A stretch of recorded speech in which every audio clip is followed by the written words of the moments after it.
السلام عليكم ورحمة الله وبركاته. muuqaalada iyo sawirada aad arkaysaan waa magaalada Tel Aviv oo ekaatay caawa sida qubuurihi oo kale. Warbaahinta AP Associated Press ayaa soo gudbinaysa sawiro aad looga yaabay. dhanka kale Israel ayaa caawa duqeyn halis ah ku dhufatay telefishinka dalka Iran xilli tabin toos ah ay ka socotay halkaasi. waxaan idin haynaa sawiro iyo muuqaalo cajiib ah oo ka kala imanaya Tehran iyo Tel Aviv. dhanka kale qodobada aad barnaamijka caawa ku maqli doonto iyana waxaa kamid ah ciidamada Iran ayaa caawa digniintii ugu dambeysay siiyay dadweynaha ku nool caasimada Israel ee Tel Aviv iyagoo u sheegay caawa in ay iskaga guuraan Tel Aviv oo dhulka la dhigi doono. ma garanayaan dadka Yuhuudda caawa goob ay u qaxaan iyadoo aysan jirin meel ammaan ah oo loo qaxo iyana warbixin ayaan idinkaga diyaarinay. qodobada sidoo kale barnaamijka aad ku maqli doonto waxaa mid kamid ah madaxda ugu sareysa Iran ayaa caawa sheegay in Iiraaniyiintu ay muujin doonaan isbedel weyn oo dunida ka dhaco. General Ahmed Vidi oo ah taliyaha guud ciidanka ilaalada kacaanka Iran waxa uu leeyahay dunida isbedel weyn ayay arki doontaa. maxay tahay waxa uu ka sheekeynayo iyana waan isla eegi doonaa. ugu dambeyn ra'iisul wasaaraha Israel Netanyahu ayaa caawa mar kale ku celiyay in Israel ay ka go'an tahay in ay si dhaqsi ah u disho hogaamiyaha dhanka diinta Iran Ali Khamenei. labada dhinac waxay hawada isu marinayaan jawaabo halis ah. qodobada iyo kuwa kale ayaad barnaamijka ugu tagi doontaa. kusoo dhawaada kow Somali Media walalaha qiimiga lahowa 20ka bisha Dhulxaj sanadka 1446 hijriyada waa isniin talaada ay soo galayso miilaadiyaduna waa 16ka bisha lixaad sanada 2025. aad baan ku soo dhaweynayaa meel walba aad joogto. haddaadan wali channelka kusoo biir oo subscribe wixii macluumaad hoos nugula wadaag saaxiibadana la wadaag. caawa Iran waxa ay ku daadisay Tel Aviv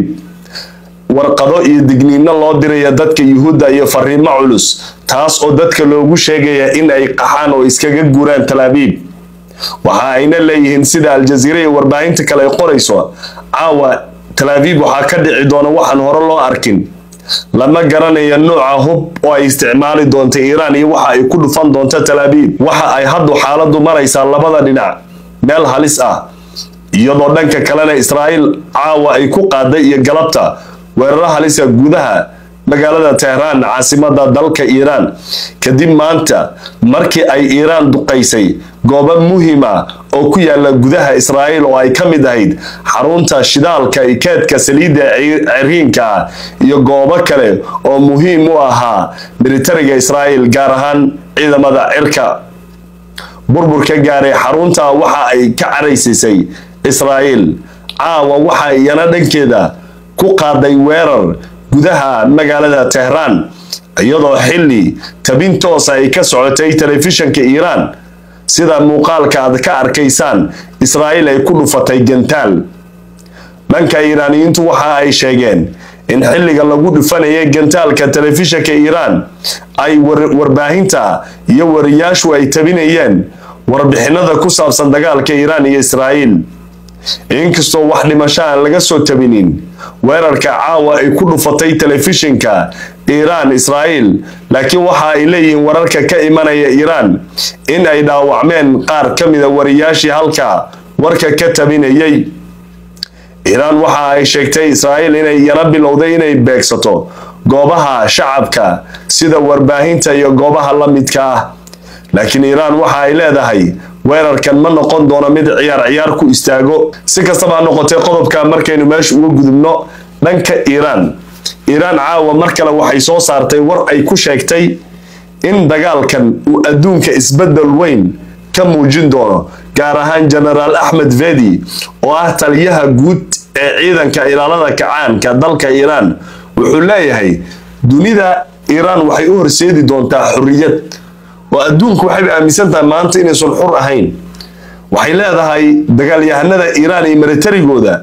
adduunka awood cusub ayay tusi doontaa oo dunida islaamka iyo kuwa kale caalamka way ka xoroobi doonaan in hal koox ama hal nidaam uu sidoo doona adduunku u eeriyado oo ay uga jeedaan Israel iyo Mareykanka. General Ahmed Vidi waxa uu leeyahay ciidankeena waxay awood u yeesheen in ay gaaraan meelo aysan Israa'iil weligeed ku fakari jirin in la gaaro taas oo ay warbaahinta maanta si weyn u tabinaysay si kastaba ha noqotee walalaha qiimiga leh dhanka Israa'iil waxa ay caawa sheegeen Israa'iil in ay jug weyn ku dhufteen Tehran iyo guud ahaan dalka Iran laakiin Israa'iil waxa ay leedahay in gabi ahaanba la burburiyo Iran waxaan u baahanahay oo sida naga caawin karo Mareykanka wali ma sheegin in uu isticmaali doono gantaaladiisa halista ah gudaha Iran iyadoo dawladda China ay sheegtay in dhankeeda garab taagan tahay Iran xulafada hadda sida rasmi ah ay u haysato waxa la sheegay inay tahay laba dawladood oo waaweyn oo kala Pakistan iyo China oo labadaba haysta hubka halista ah nuclearka laakiin Ruushka ayaa isagu waxa uu iska dhigayaa mid dhexdhexaad ah ma doonayo inuu Iran toos ula safto mana doonayo in Iran la gaarsiyo dib weyn oo waxa uu rabaa in awood isku dheelatirsan bariga dhexe ay ka jirto markii hore Ruushka waxa uu isku muujin jiray inuu yahay saaxiib istiraatiiji oo la isku haleyn karo laakiin hadda Iiraaniyiinta waxa u muuqato inuu san ahayn mid la isku haleyn karo dalka Ruushka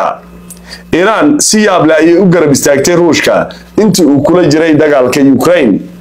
waayo saaxiibada qiimiga leh qodobka iyo qodobada la xiriira markaynu meesha uga gudubna waxa inoo soo socda laba qodob mid uu yahay digniinta Tehran caawa ay ku daadisay Tel Aviv ama ciidamada Iran digniinta ay caawa u gudbiyeen dadka Yuhuudda halkay u qaxayaan qodobada iyo kuwa kale ayaad barnaamijka ugu tagi doontaa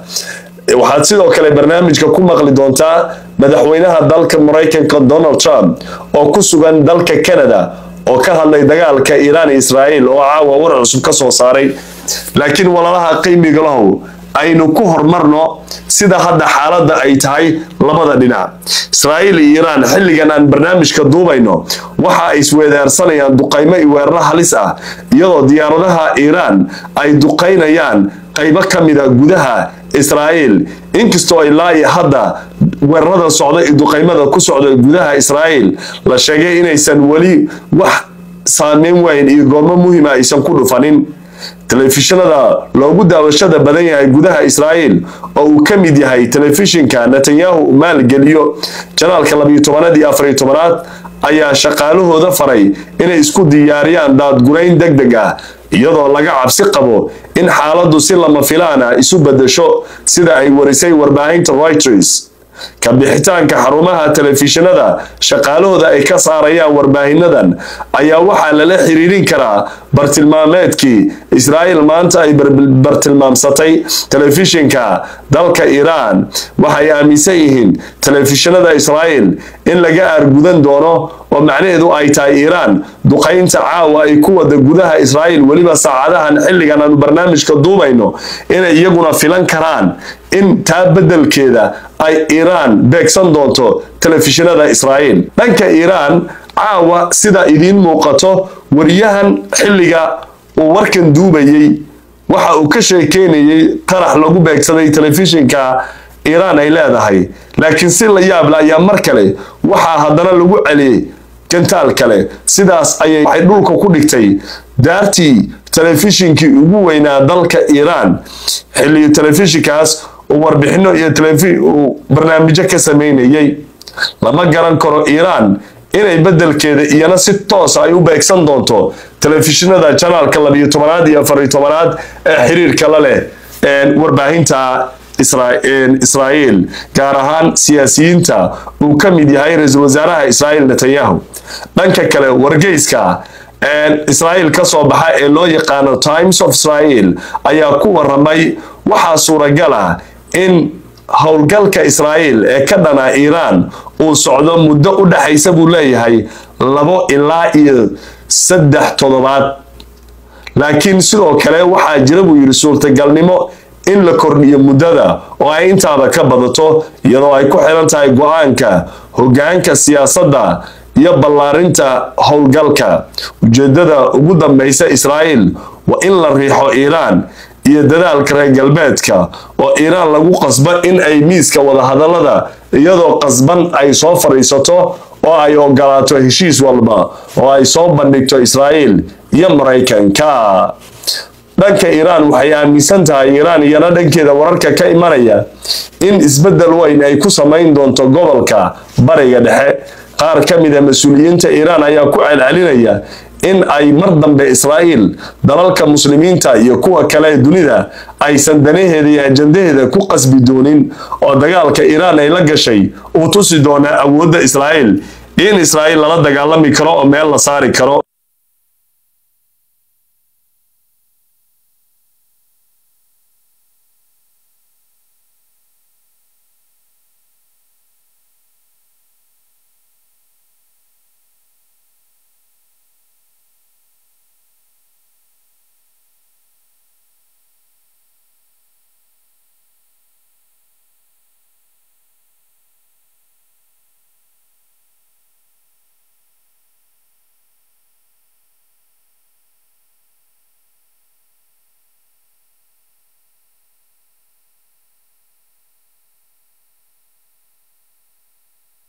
sin ay sii baxayso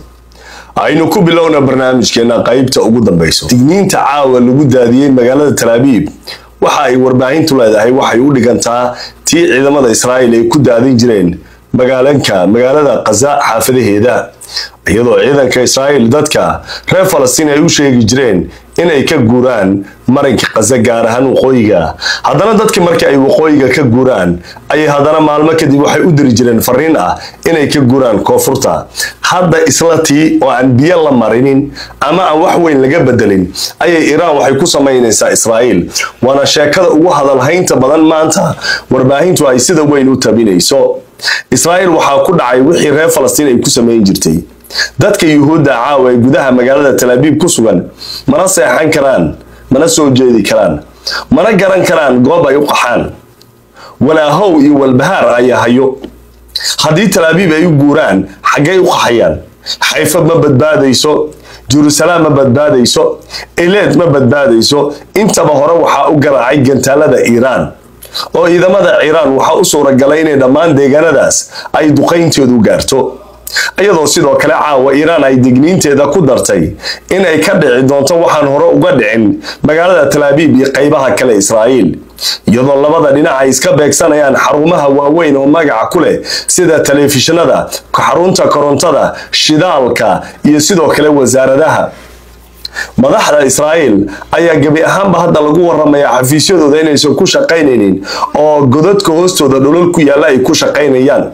ayadoo dhanka Iranna madaxa ugu sareeya hoggaanka dalkaasi Ali Khamenei hogaamiyaha dhanka diinta aan la garanayn goob uu ku sugan yahay goob lagu hayo labada dhinac ayaa waxa iska beegsanayaan madaxda ugu sareyso Iran dhankeeda maanta waxa iyana soo saartay digniin ah in ay doonayso inay disho ra'iisul wasaaraha Israa'iil Netanyahu hore Iran waxa ugu suura gashay tan intii ay weerarkan bilowday inay dhul ka dhigto oo ay burburiso gurigii ra'iisul wasaaraha Israa'iil Netanyahu oo hadda lagu waramayo in uu yahay goob gabi ahaanba burbursan dhanka kale sawirada ka imanaya caasimada Israa'iil ee Tel Aviv ayaa lagu waramayaa inay u ekaatay goob qubuuro oo kale warbaahinta ABC iyo AP Associated Press iyo kuwa kale ayaa dhammaan waxa ay warbaahintooda ku faafinayaan sawiro muujinaya burburka baaxadda weyn ee gaaray Tel Aviv dadka Israa'iil ayaa caawa aan garanaynin goob ay u hooydaan marka laga reebo inay mar kale galaan godad dhulka hoostiisa oo maalmihii u dambeysay mar walba oo seeriga dhaqaaqa digniinta bixiya marka hawada Israa'iil la soo galo khayliyo oo ay marka godka hoostiisa dhulka ay gali jireen caawa waxa ay mar kale ku seexan doonaan dhulka hoostiisa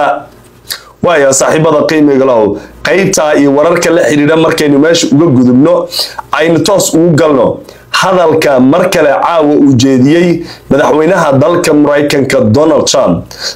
oo ku sugan Canada isagoo ka qayb galaya shirka G7 ayaa caawa waxa uu sheegay in uu aaminsan yahay in Iran aysan dagaalkan wax natiijo ka keenaynin aysan ku guuleysan doonin sida darteed waxa uu leeyahay waxaan ugu baaqayaa Iiraaniyiinta in ay joojiyaan madaxadeega oo ay ku noqdaan miiska wada hadallada laakiin Iiraaniyiintu hadalka waxay u arkaan wax lagu qaslay madadaalo iyo maadays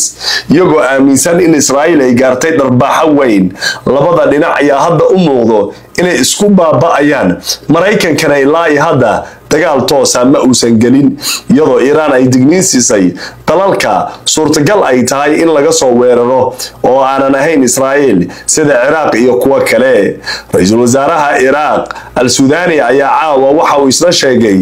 in Israa'iil ay doonayso in dagaal ay geliso bariga dhexe guud ahaan iyadoo doonaysa buu yiri in Israa'iil ay galaafato dalal kale oo ka bannaan. waxa uu yiri Ciraaq waxay xaqiijinaysaa inaysan suurtagal ahayn inay qayb ka noqoto dagaalka Israa'iil ay doonayso inay geliso qaar ka mid ah dalalka ku yaala bariga dhexe. dhanka kale dowladda Suuriya ayaa dhankeeda caawa beenisay inay qayb ka noqonayso dagaalka ama ay garab siinayso ama saldhigyadeeda iyo dalkeeda diyaaradaha Iiraan laga difaaci doono ama kuwa Israa'iil ay ka duuli doonaan dalkeeda oo markaa Iiraan lagu garaaci doono. Syria waxa ay leedahay kuma jiro dagaalka Suuriya oo waa mid ay banaanka ka tahay.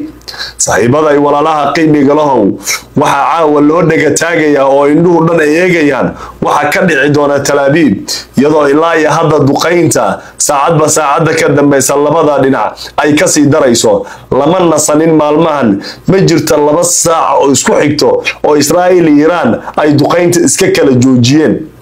xaaladda meel adag ayay maraysaa. Mareykanka, China, Ruushka waxa ay daawanayaan natiijada dagaalka socdo iyo sida uu xaal noqon doono. caawa qaybta inta aynu ku soo gabagabeynaa tan inta aynu kulmeyno barnaamijka xigo iyo sida xiisada ay noqoto. Adgaliyada Ilaahay dushiina ahaato. Assalaamu alaykum wa rahmatullahi wa barakaatuh.